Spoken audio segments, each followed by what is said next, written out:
가슴이 순간적으로 꽉 눌리는 느낌, 누가 안에서 손으로 쥐어짜는 것 같은 답답함. 그런데 몇 분 지나면 아무 일 없었다는 듯 괜찮아집니다. 그래서 대부분 이렇게 생각합니다. 체했나 보다. 담이 걸렸나?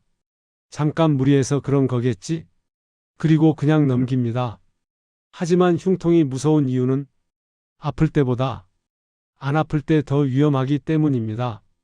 잠깐 아팠다가 사라졌다는 건 문제가 끝났다는 뜻이 아니라 몸이 아직 버티고 있다는 뜻일 수 있습니다. 특히 이런 경우라면 절대 가볍게 넘기면 안 됩니다.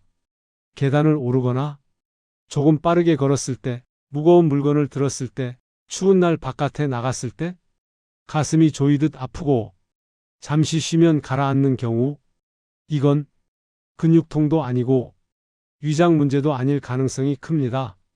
몸이 지금 심장이 충분히 피를 못 받고 있다 라고 보내는 신호일 수 있습니다. 문제는 이 신호가 항상 크게 울리지 않는다는 점입니다. 찌르는 통증이 아니라 답답함, 무거움, 압박감으로 오기 때문에 참을 만하다고 느낍니다. 그래서 사람들은 아프지 않을 때는 잊어버리고 다시 아프면 또 넘깁니다. 이걸 반복하다가 어느 날은 쉬어도 통증이 가라앉지 않고 식은땀이 나고 숨이 가빠지고 그제야 병원으로 갑니다. 그리고 듣게 되는 말이 이겁니다. 협심증입니다. 혹은 이미 상당히 진행됐습니다. 협심증은 갑자기 생기는 병이 아닙니다. 혈관이 하루아침에 막히는 게 아니라 오랜 시간에 걸쳐 조금씩 좁아진 결과입니다. 그래서 흉통은 경고입니다. 아직 돌이킬 시간이 있다는 신호입니다. 이 신호를 알아차린 사람은 생활을 바꾸고 습관을 조정하고 음식을 관리하면서 진행 속도를 늦춥니다. 하지만 괜찮아졌으니까라는 이유로 이 신호를 무시한 사람은 어느 날 더 큰 통증으로 돌아옵니다. 흉통은 겁주려고 오는 증상이 아닙니다. 지금 멈추고 방향을 바꾸라는 몸의 마지막 친절일 수 있습니다. 오늘은 이 흉통이 왜 생기는지, 어떤 흉통이 위험한지, 그리고 심장을 덜 힘들게 만드는 현실적인 습관과 음식에 대해 이야기해 보겠습니다. 그 전에 무료인 좋아요와 구독, 댓글 한 번씩 부탁드립니다. 여러분의 관심은 영상 제작에 큰 도움이 됩니다. 지금 이 이야기를 들으면서 이거 나도 겪은 적 있는데 라는 생각이 든다면 이건 그냥 정보가 아니라 당신 몸 이야기일 수 있습니다. 특히 걷거나 계단을 오를 때, 무거운 걸 들 때, 추운 날 바깥에 나갔을 때, 가슴이 조이듯 아프고 잠시 쉬면 괜찮아진다면 이건 단순한 근육통이 아닐 가능성이 큽니다. 이런 흉통의 대표적인 원인이 바로 협심증입니다. 협심증은 심장 근육에 피를 공급하는 혈관, 즉 관상동맥이 좁아지면서 생기는 질환입니다. 혈관이 완전히 막힌 상태는 아닙니다. 그래서 갑자기 쓰러지지 않을 수도 있습니다.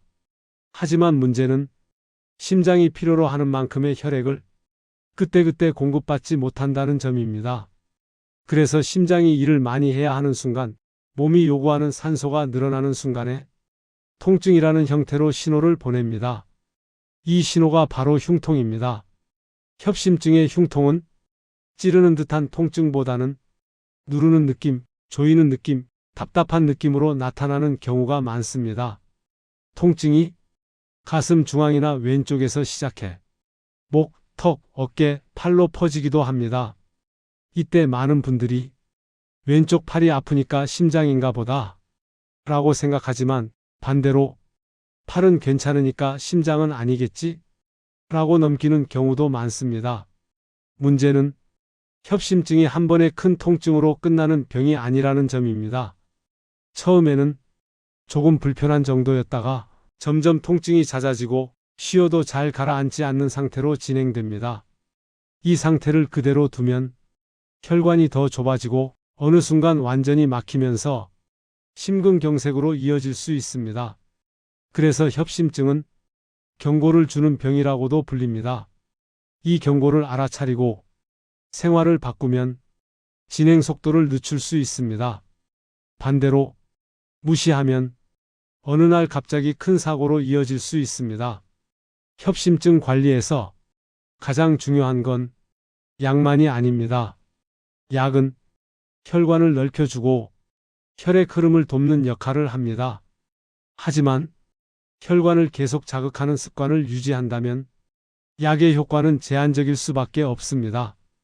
그래서 협심증 관리의 핵심은 하루의 습관과 음식입니다.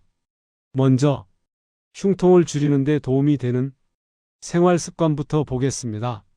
첫 번째, 갑작스러운 움직임을 피하는 습관입니다. 아침에 일어나자마자 벌떡 일어나 움직이거나 추운 날 바로 바깥으로 나가는 행동은 혈관을 급격히 수축시킵니다. 이때 심장은 더 많은 힘을 써야 하고 흉통이 발생하기 쉬워집니다. 일어나서 잠시 앉아 숨을 고르고 몸을 천천히 깨우는 것만으로도 흉통 빈도를 줄이는 데 도움이 됩니다. 두 번째, 무리하지 않는 유산소 운동입니다. 운동은 협심증 환자에게 양날의 검처럼 느껴질 수 있습니다. 운동하다가 가슴 아프면 어떡하지? 라는 걱정 때문입니다. 하지만 적절한 강도의 걷기 운동은 혈관 기능을 유지하는 데 매우 중요합니다. 숨이 너무 가쁘지 않은 속도로 대화가 가능한 정도의 걷기가 가장 적당합니다. 짧게라도 매일 꾸준히 하는 것이 한 번에 몰아서 하는 것보다 낫습니다. 세 번째, 흉통을 부르는 상황을 기록하는 습관입니다. 어떤 날, 어떤 상황에서 가슴이 아팠는지 기록해보면 자신의 위험 패턴이 보입니다. 식후 바로 움직였는지, 추운 환경이었는지, 스트레스가 컸는지, 이 기록은 의료진과의 상담에서도 매우 중요한 정보가 됩니다. 이제 협심증과 흉통 관리에 도움이 되는 음식 이야기를 해보겠습니다. 협심증의 핵심 문제는 혈관입니다. 그래서 혈관 염증과 혈액 흐름에 영향을 주는 음식이 중요합니다. 첫 번째, 등푸른 생선입니다. 고등어, 꽁치, 정어리 같은 생선에는 오메가3 지방산이 풍부합니다.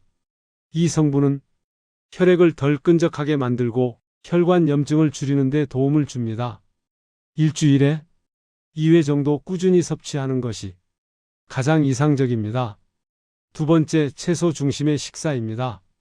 특히 잎채소와 색이 진한 채소에는 항산화 성분이 풍부합니다. 이 성분들은 혈관 벽의 손상을 줄이고 동맥경화 진행을 늦추는 데 도움을 줍니다. 반대로 기름지고 짠 음식은 혈관에 부담을 줍니다. 세 번째, 견과류입니다. 아몬드, 호두 같은 견과류는 소량으로도 혈관 건강에 도움이 됩니다.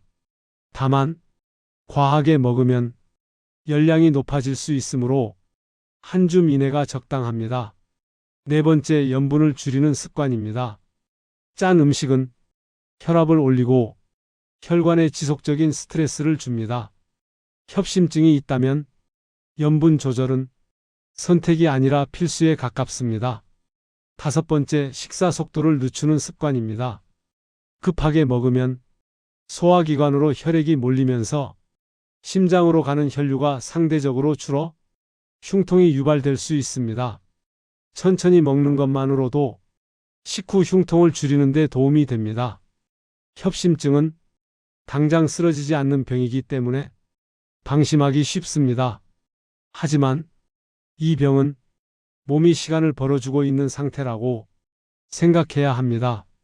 흉통은 그 시간을 알려주는 신호입니다. 이 신호를 무시하지 않고 생활과 식사를 조금씩 바꾼다면 혈관은 생각보다 오래 버텨줍니다.